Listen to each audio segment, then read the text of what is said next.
Lucas Barfield. And I'm Uncle Dig. Welcome to the Cannabis Corner. And we are back on the Cannabis Corner, and my name is Lucas Barfield, and I'm joined by my co-host, Uncle Dig. How you doing today, Uncle Dig? I am doing great. Oh, that's great to hear, man. And we are like getting rained out still up here in Seattle. You guys getting, or in Tacoma here, you guys getting any dry spells, or how's your weather doing down there in Oregon? So I thought I was going to go out in early May, and then we had a cold snap come through.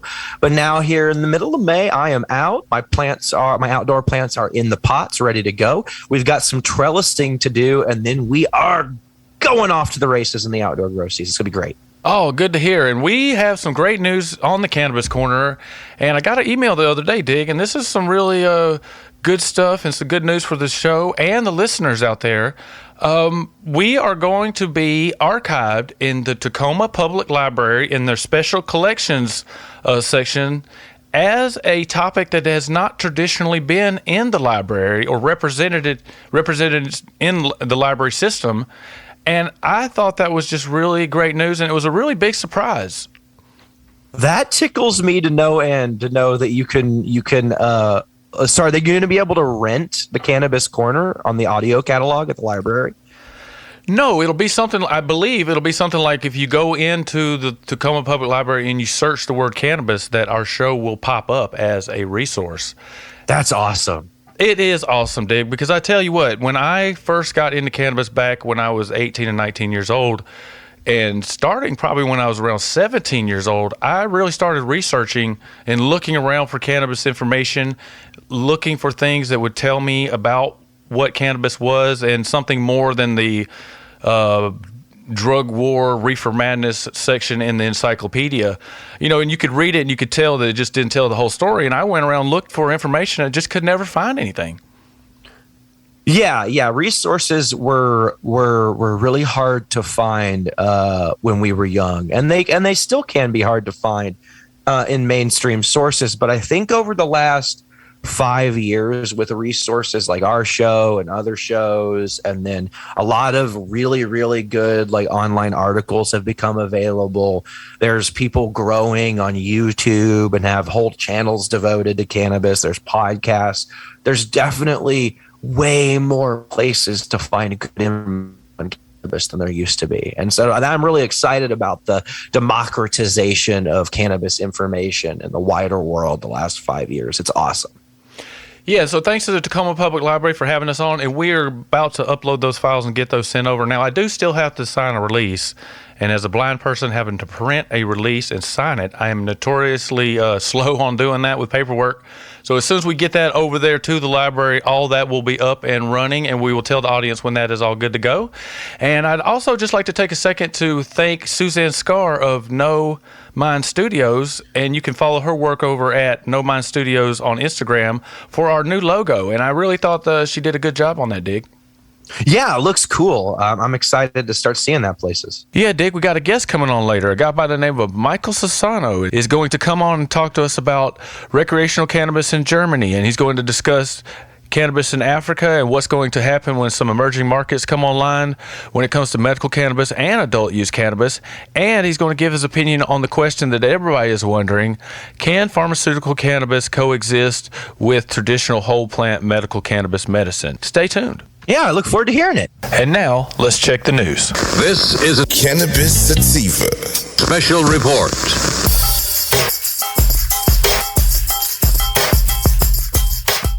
So let's look at our first news story, and that is a story and sort of a warning going out by the Federal Drug Administration, and that is on cannabis-laced candy lookalikes, things like Cocoa Pebbles and Nerd String. Is that right? Is that how you say it? Nerd's Rope. Nerd's Rope. Okay. See, I don't eat a lot of this stuff, so I don't really know. Sorry, I'm sounding really old right now. But yeah, and I don't want to promote those brands. But these are the examples they gave in the article. But they're just saying, hey, parents, watch out for this stuff, that your kids don't eat it, which seems a little odd to me since the parents are the ones buying it, Dig. Yeah, I think this is a little misguided by the FDA, but I think a lot of people can sometimes bring stuff into their homes that they don't maybe fully understand, and their kids can get a hold of it. Right now, if your kid ingests an edible, that's not good. It's not good for them. It's not good for you. It can cause some pretty heavy psychiatric problems during the duration of the active time in the edible, and your child may require psychiatric care afterward. Children aren't finished developing yet, so cannabis can do unfortunate things to their minds sometimes. And in this case, the FDA says over the year, April to April, they received 100 cases of adults or children ingesting too much cannabis and having to be admitted to the ER or calling for help. And 7 of those were of these so-called candy look-alike types. So it's not like a scourge on the United States, but it is something to be aware of. And I always just tell folks that when I was teaching a class over at Tacoma Community College, one of the lessons that I would teach was on this topic. I did a fair amount of reading up on it and everything, is just keep your cannabis up out of the reach of small kids. And then when your kids get older, you really need to educate and talk to them and keep it open to discussion on what cannabis is. And then also keep it put away, because teenagers are known to kind of get into stuff they might not need to dig. Oh yeah, and they don't all often look too close at what it is they're eating, and this is where I understand that the FDA probably has this idea that they're being informational, but I want people to understand that this isn't a reason to panic. Like if something bad like this happens, you need to make sure that your child is drinking enough water, and you need to sit with them and make sure they're okay. What you don't want to do is start freaking out and start getting angry where the child can see you, because they're not in a state where they can deal with anything right now. You're going to have to deal with whatever the disciplinary thing is or whatever the problem is later. You're just going to want to take care of them or be supportive, because they're in a very fragile state. Yeah, so that is the first thing to do that we say, is to really try to calm the situation down, because if a kid is really high on THC, it is going to be a very big shock to their system. So really calm the situation down. And then the FDA in their warning gives a couple other things to do, which is to contact your health provider. Then if you can't do that, contact poison control. They'll give you some things to do. And then finally, as a last resort, if you really need to, contact 911 and take the kid to the emergency room. And I have kids, and I took too much THC at one time, and I can't even imagine being a kid or having a small kid and having taken too much THC. So parents, be real careful out there with your THC.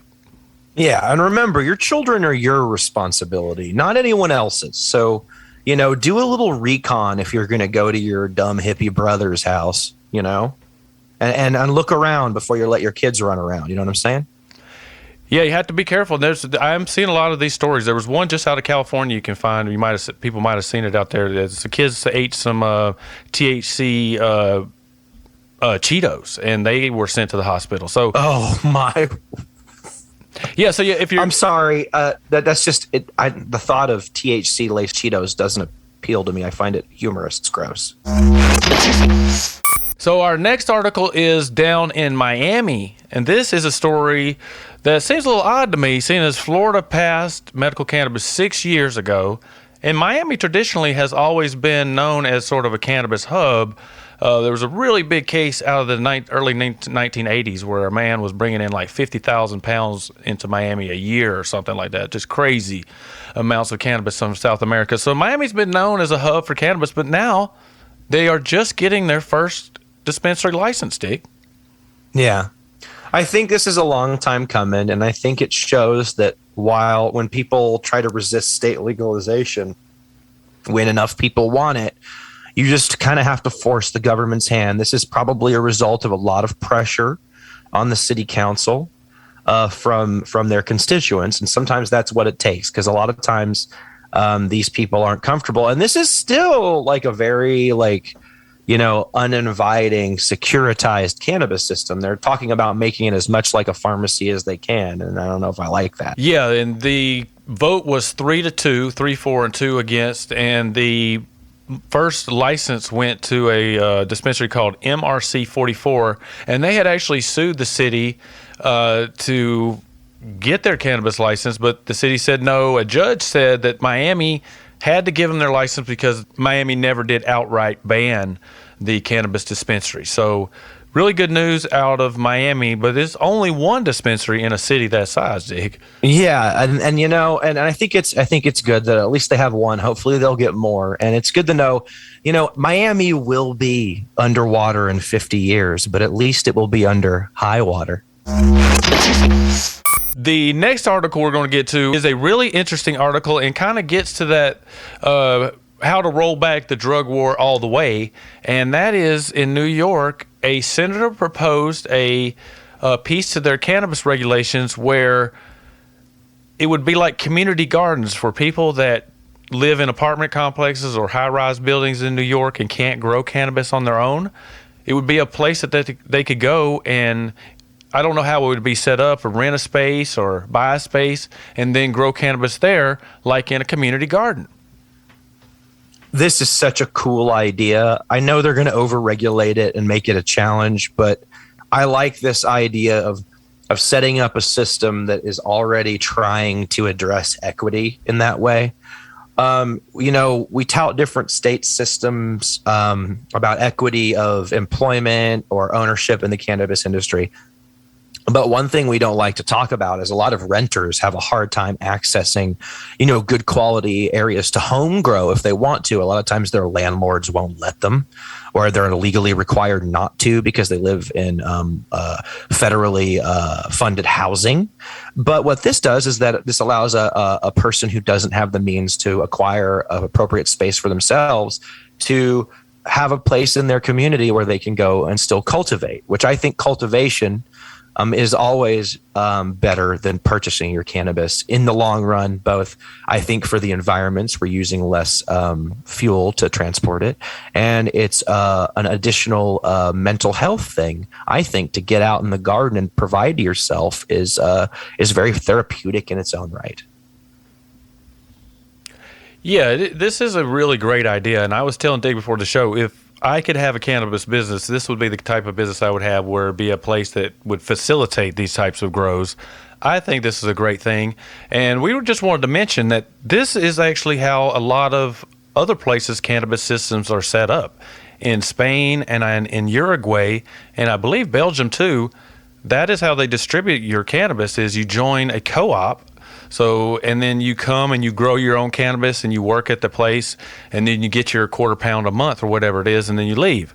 And so, and that is how Washington State's medical cannabis systems used to be set up, was this exact thing where you could go join a collective in theory. Now, they all did not work like that, admittedly. Right. But there were some that did work like this, where you could, and some of those are still around, where you could go join a collective with 5 or 6 of your friends and grow cannabis and then split it up amongst yourselves. So right.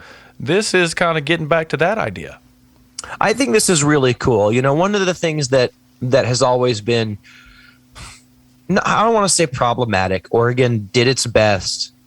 One of the things that's always been frustrating about the Oregon medical system is if you don't have space to grow and you want, your medical grower card, you have to get someone else to grow for you on their property. There's ways around this, but the most traditional way is to get a grower to grow on their, give your grower card to a grower and let them grow your 6 plants. But it's always been a private arrangement. There's no way to team up or you know what I mean? And I like that aspect of a co-op or, community cannabis gardens to offset that. And that way you can not be reliant on one person, but go in with a group of people to grow, which I think is really cool.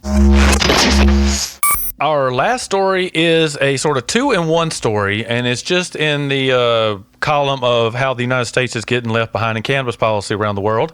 And the first one of those 2-in-1 stories is out of Zimbabwe. and Zimbabwe is in Africa, and they are actually going to try and replace tobacco as their main cash crop. They just signed a deal with Swiss Pharmaceuticals Limited, a cannabis processing company out of Switzerland, to set up an extraction lab, and they're going to be growing cannabis for that lab right there in Zimbabwe. And in 2018, they pretty much legalized cannabis all around the country. So, this is really interesting. They've been trying to set this up because, like Lucas said, they've been having problems with their tobacco crop. It's going down in value, and not in many, as they're not selling as much. They're also realizing that they can sell cannabis at $25 per kilogram, which is 5, even 6 times more than what a good tobacco crop can give you. The country's president is urging other investors with permits to quickly operationalize their permits. So even the government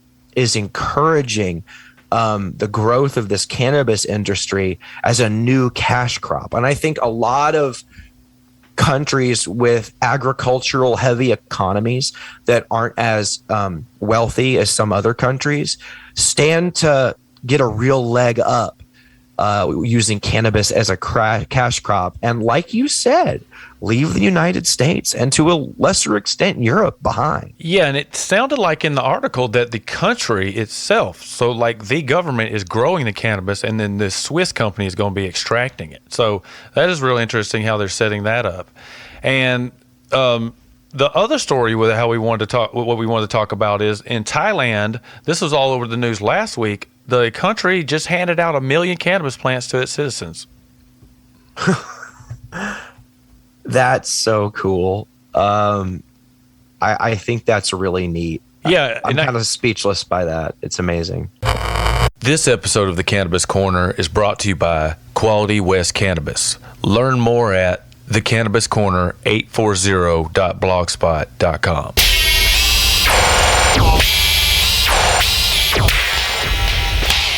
And we are back for this week's interview, and this week we are joined by Michael Sassano of Somai Pharmaceuticals Limited, a Lisbon, Portugal-based cannabis pharmaceutical company, and he is here today to talk to us about a couple different things, European cannabis, and what's going on in the world on the topic of cannabis. How are you doing today, Michael? I'm great. I really appreciate you having me today. Yeah, really great for you to be joining us, and I want to go ahead and get started with the interview and just ask you, how did you get into the business of cannabis? Well, when I started, I was in my career, I was a banker on Wall Street. And then I turned into a developer down near where you're from, down in the Florida region on the Panhandle there. And in 2008, when the market went under, there weren't many investments, or the banks weren't giving many investments, and we turned our attention to higher yielding asset classes, and cannabis was one of the ones that was emerging. So I ended up moving from Europe, eventually living in Las Vegas, and expanding out from the Las Vegas area to multiple areas around that corner. So I see that you sold your company Solaris Farms in Nevada, and then you started your company Somai Pharmaceuticals Limited there. So how did your experience in the United States cannabis industry prepare you to work within the European cannabis market?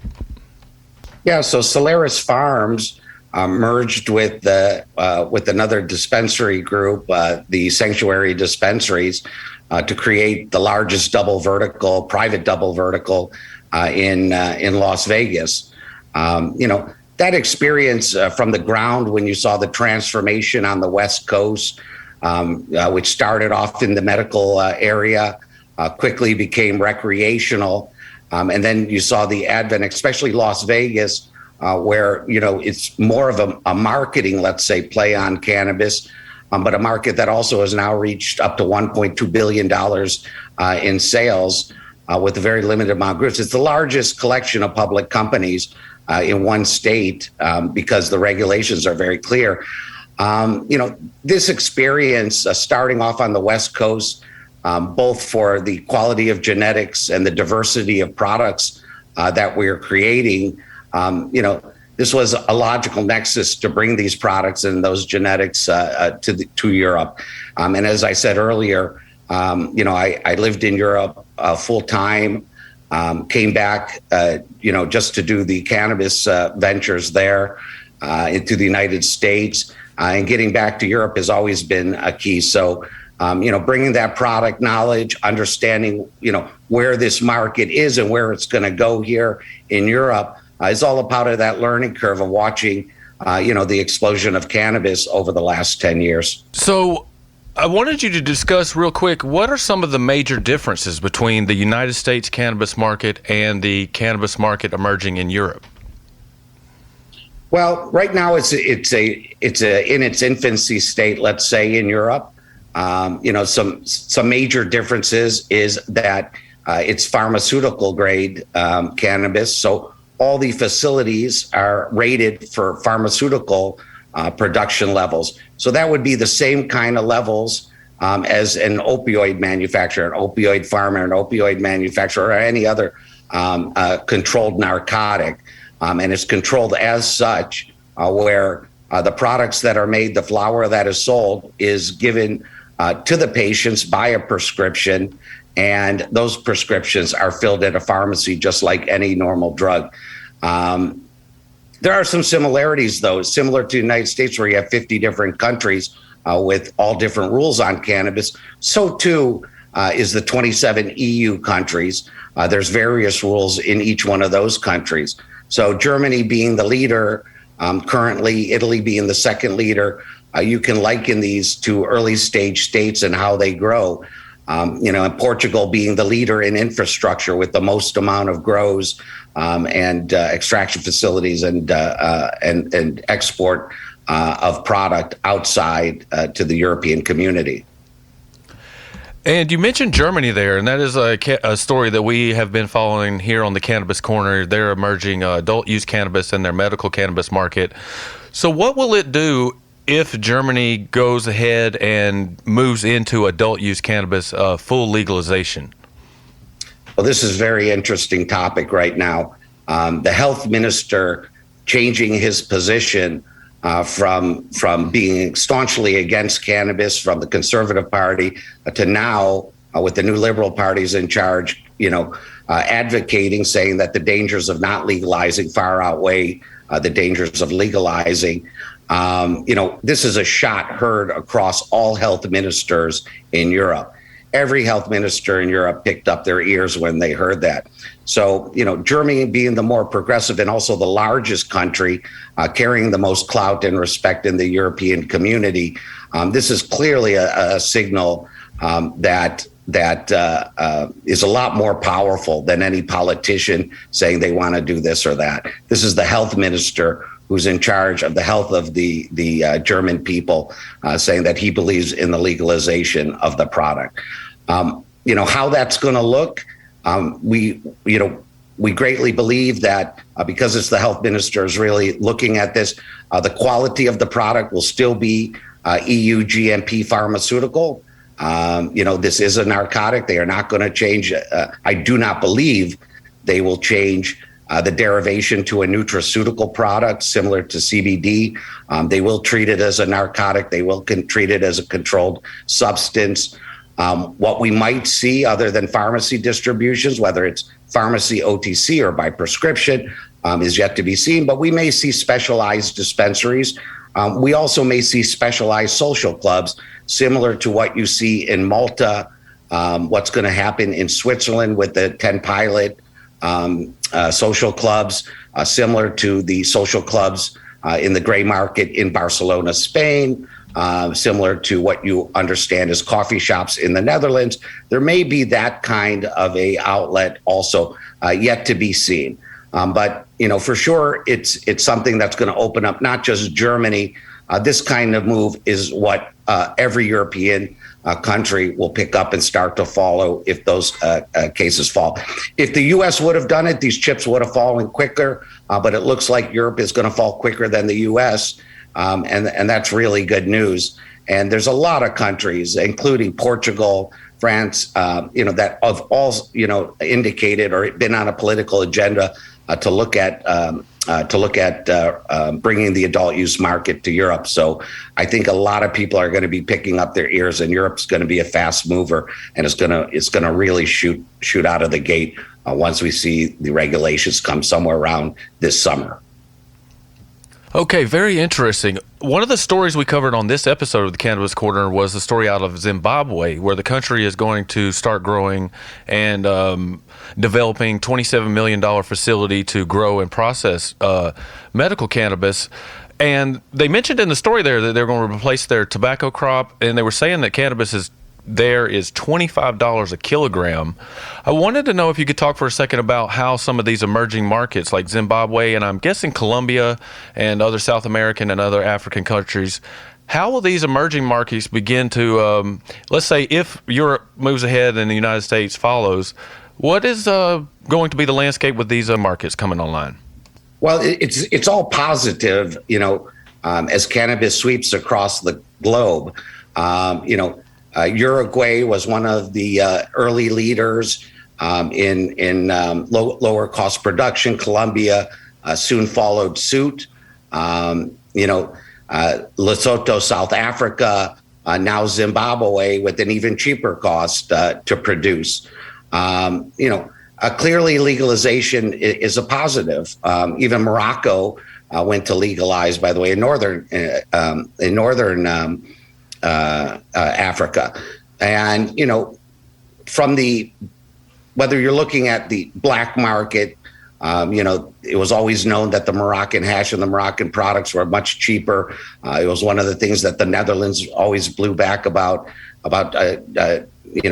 pushing forward with their 10 pilot licenses for a legalization product. It's really what's delayed it is, other product with better quality can come from other places than possibly legal Netherlands growers. So now that other countries are legalizing and providing, more cost-effective product, of course you have to pay attention to that. But there's another side to it. Europe, even if it's products from, and let's take cannabis out of the equation, any product you try to ship into Europe, whether it's American cars or something else, steel imports, exports, Europe has a protectionist attitude towards its community and its farmers and its businesses. So it hasn't been, arms wide open for Uruguayan product and Colombian product. They've had a hard time pushing the limits. And you have local growers, the largest amount of local growers, 8 licensed growers here in Portugal alone, which are probably the lowest cost producers in all of Europe comparatively to what it would cost to cultivate in Denmark or Germany, or even the Netherlands or any of the northern latitude companies, Guernsey, New Jersey. These are all high cost places, not just labor, but they don't have the plethora of sun, the natural resources. And companies coming out of South Africa, are great. We welcome them as manufacturers. We want them here. But it's not as easy as you would think to get the products approved, and especially the quality standards of Europe. They're very strict on that. They're running it like pharmaceutical, although the flower has to be GACP. The whole processing of drying it or processing it into oils and products all has to be regulated under EU GMP pharmaceutical regulatory framework. And that's very difficult to do in another country. But, of course, it's possible. And of course, we will be wanting to bring in the product at that kind of a rate to manufacture it and make other products. But, it's too early to say, what exactly it means. But I'm happy more entrants and more globalization is occurring. I've heard you use the term GMP certified and cannabis pharmaceuticals a couple times. Could you explain to our audience what exactly you mean by that? Okay. Pharmaceutical would be like your Sativex, Epidiolex.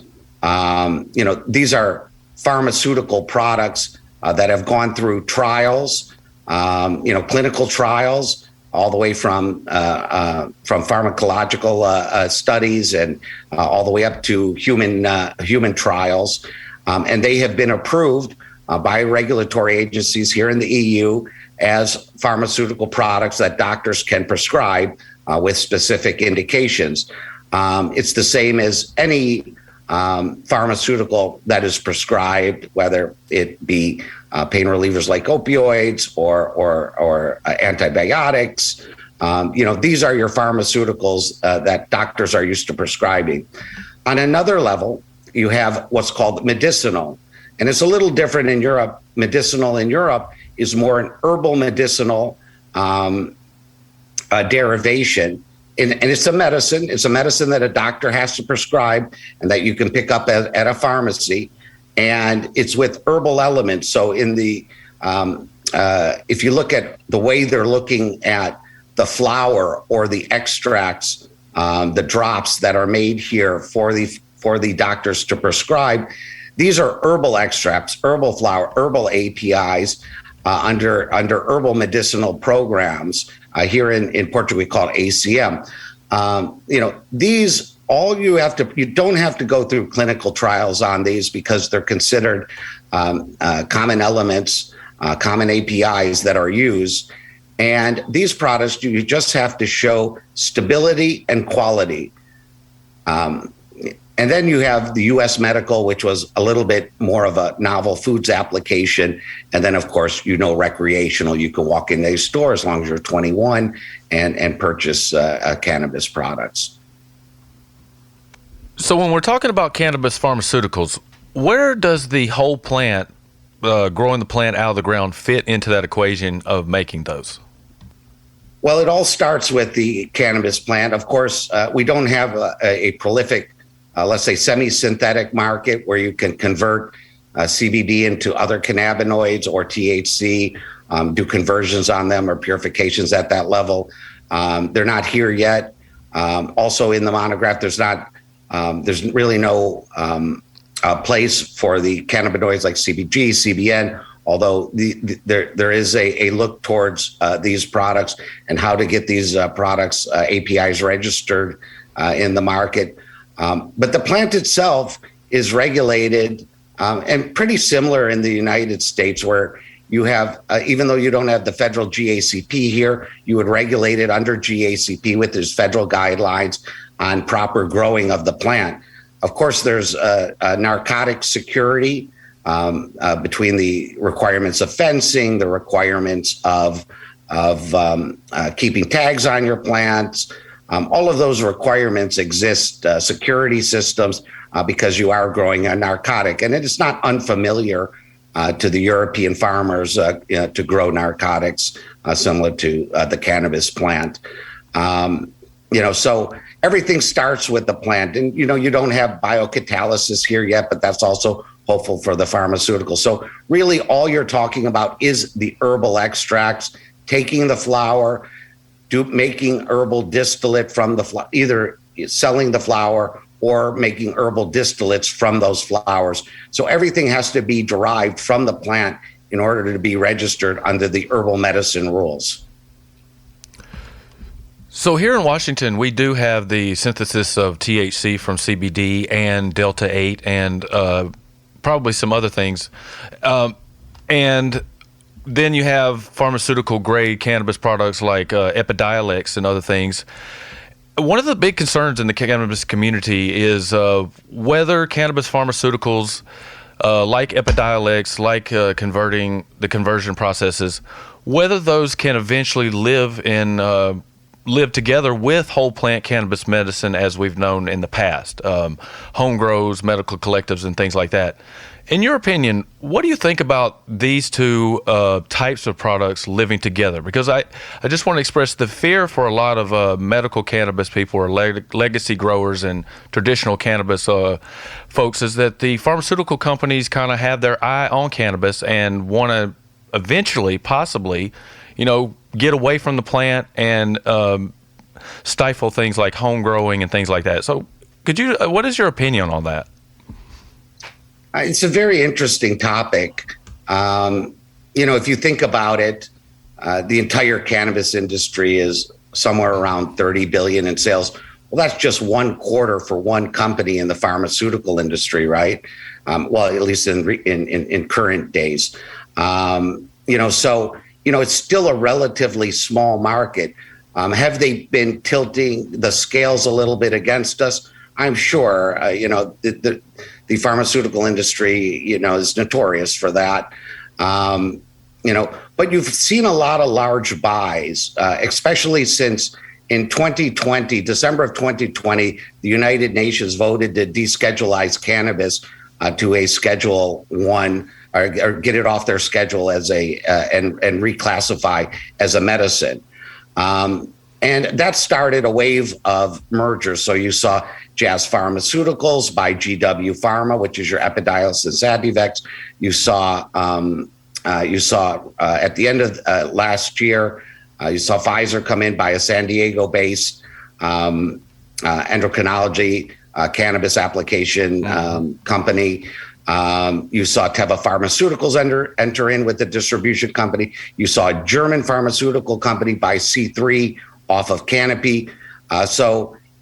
These mergers were $6.7 billion mergers, two of them, those first two that I mentioned. So, the merger activity, is far larger numbers than, maybe what we saw back in the day, during the 2017, 2018 Canadian rush, where there was $1 billion mergers, or recently the Cresco Columbia $2 billion merger. So these numbers are much larger, and these pharmaceutical companies are looking for things either, I would guess, like Pfizer's looking to, add more products to its chemotherapy suite of drugs, and have another therapy in there is my guess. So doctors prescribing these drugs for people with epilepsies, these are people with, serious needs, level 3 chemotherapies. These doctors can't just ignore cannabis, but they have to also be looking at cannabis as a addition to their current therapies that they're treating. And they want something that has gone through clinical trials as an approved for it. This is no question. From the herbal side, Europe is more used to herbal medicines, herbal clinics. They have more, I would say the globe even has more of a look towards herbal medicines than the United States, where the FDA favors, synthetic molecules. And so get that purity of molecule going. The doctors that are going to use those require clinical trials. So without these clinical trials, it's very difficult for them to say, to prescribe them, in a U.S. setting or not. Now, on the other side, from the recreational standpoint, the genie's out of the bottle. There's no way to put it back inside. It's going to keep expanding. People want access to their gummy bears. They want access to the latest strain and choices of strains, and that's and vape devices and concentrates and chocolates, whatever you're going to make. They want that, and that's never going to be on the medicinal herbal side, and that will never be on the pharmaceutical side. So I believe all of these lines can coexist in a friendly point of view. Will the doctors be less apt to prescribe an herbal remedy that you can go pick up at a store? Yeah, this is probably one of those. This argument can be made, but if you're stretching between pharmaceutical and recreational, those two worlds have to exist, I believe, and they will coexist just fine. So tell us real quick, what is on the horizon in cannabis pharmaceuticals?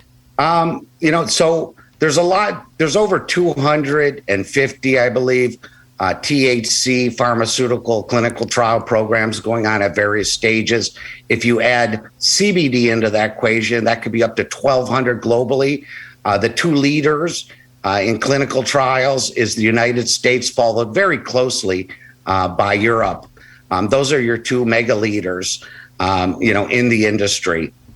I think you're going to see And then you have some very late stage trials. You'll see some new drugs come off, not just the Epidiolex and Sativex, which have dominated, the world scene, in the last few years.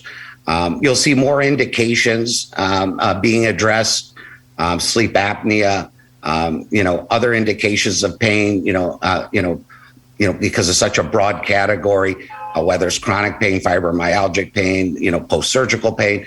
You'll see a lot of unique indications that these pharmaceutical companies are addressing.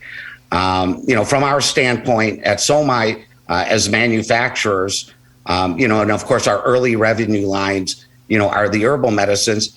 We'll be matching the herbal medicines we're producing in various different forms, whether it's drops or sprays or sublinguals, transdermals, and soft gel caps.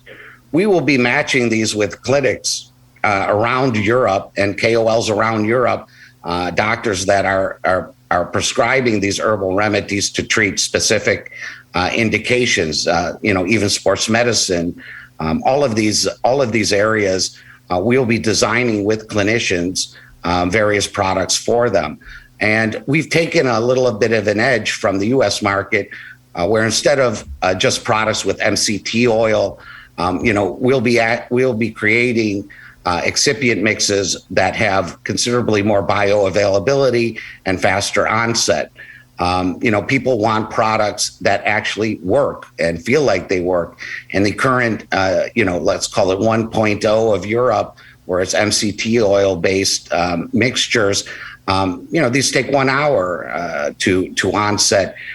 This isn't really where people want to be spending a lot of money on.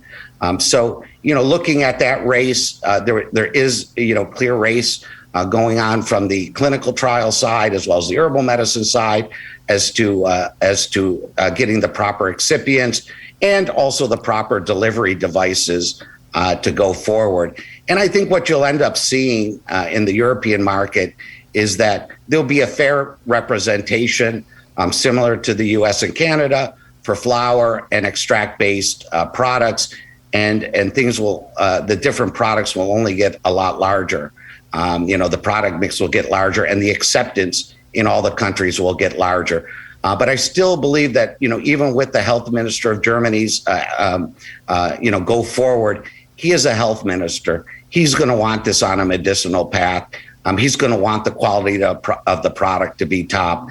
And that's something that is going to work through Europe. And I doubt they will get to, gummy bears and things like that may be perceived as things that can attract children to it. So I think the medical products have to keep expanding and the approval processes have to keep going on, because that's really what the global market is asking for. Thank you, Michael. A lot of great information there. We are about to finish up the interview, and before we do, I wanted to give you an opportunity to let folks know how to get in touch with you. And is there anything else you'd like to leave us with? Yeah, great. And thanks for having me. You can go to www.somaipharma.eu, SOMAI, Pharma, PHARMA. Keep an eye on the news.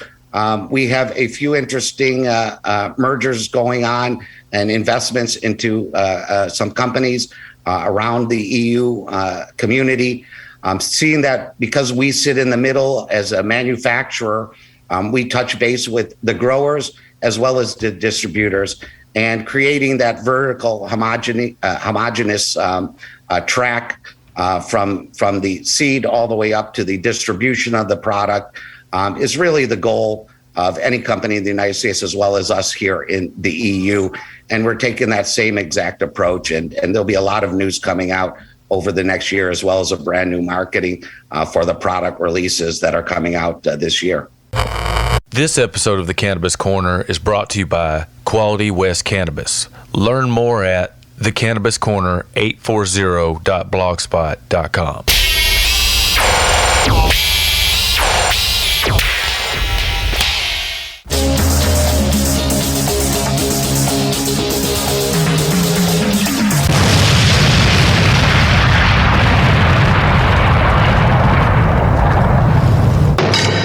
Now it's on to our It's a Buzz segment, and this week we're going to Alabama with a bit of a different story, and this involves a business that was raided. It was a CBD store that was raided, and they said that they found THC products there.